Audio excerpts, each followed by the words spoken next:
এ বিষয়ে বিস্তারিত জানাতে পটুয়াখালী থেকে যোগ দিচ্ছেন সহকর্মী মোহাম্মদ ইমরান। ইমরান, পুণ্যার্থীদের মধ্যে অনেক নারী রয়েছেন, তাদের নিরাপত্তার বিষয়টি কিভাবে নিশ্চিত করা হচ্ছে, আর একই সঙ্গে উৎসবের যে সার্বিক দিক সবকিছুই জানতে চাই।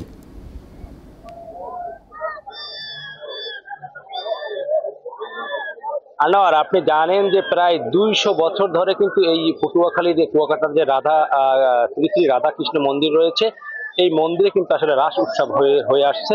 এবারও কিন্তু এখানে এই রাস উৎসব হচ্ছে। এর পাশাপাশি কিন্তু কলাপাড়া উপজেলার যে মদন মোহন সেবাশ্রম রয়েছে, সেখানেও কিন্তু আসলে রাস উৎসব আসলে হচ্ছে। তো রাস উৎসব উপলক্ষে আমরা গতকাল থেকে দেখেছি কুয়াকাটা সমুদ্র সৈকতে কিন্তু হাজারো পুণ্যার্থীরা ভিড় জমিয়েছে। আজ কিন্তু একেবারে লক্ষাধিক পুণ্যার্থীর আগমনে কিন্তু মুখরিত হয়ে উঠেছে এই কুয়াকাটা সমুদ্র সৈকত। আমরা এখানে যে রাধাকৃষ্ণ মন্দির রয়েছে, এই মন্দিরে ঘুরে দেখেছি। এখানে যে সকল পুণ্যার্থীরা এসেছেন, এর মধ্যে নারীর সংখ্যা কিন্তু বেশি রয়েছে।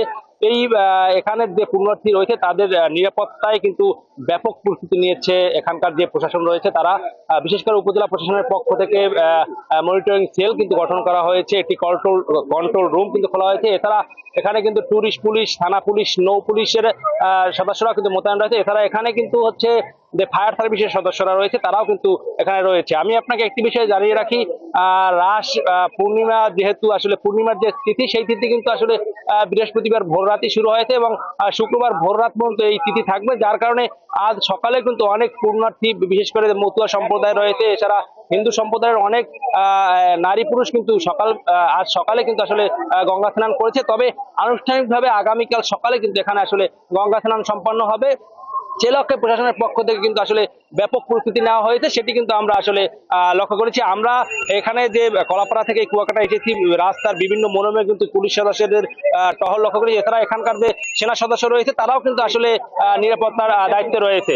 আমি আপনাকে আরেকটি বিষয় জানিয়ে রাখি, এই কুয়াকাটার শ্রী শ্রী রাধাকৃষ্ণ মন্দিরে কিন্তু রাত ধরে আসলে পূজা অর্চনা চলবে, কীর্তন চলবে। এখানে কিন্তু ভারত সহ দেশের বিভিন্ন নামি দামি শিল্পীরা আসবেন এবং এই রাস উৎসব উপলক্ষে তারা কিন্তু আসলে সাংস্কৃতিক সন্ধ্যায় কিন্তু আসলে অংশগ্রহণ করবে। মোট কথা, রাস উপলক্ষে কিন্তু কুয়াকাটা সমুদ্র সৈকত একেবারে পর্যটকদের বা এখানে যে পুণ্যার্থী রয়েছে, তার পুণ্যার্থীদের পর্যটনা কিন্তু একেবারে মুখরিত রয়েছে। আনোয়ার,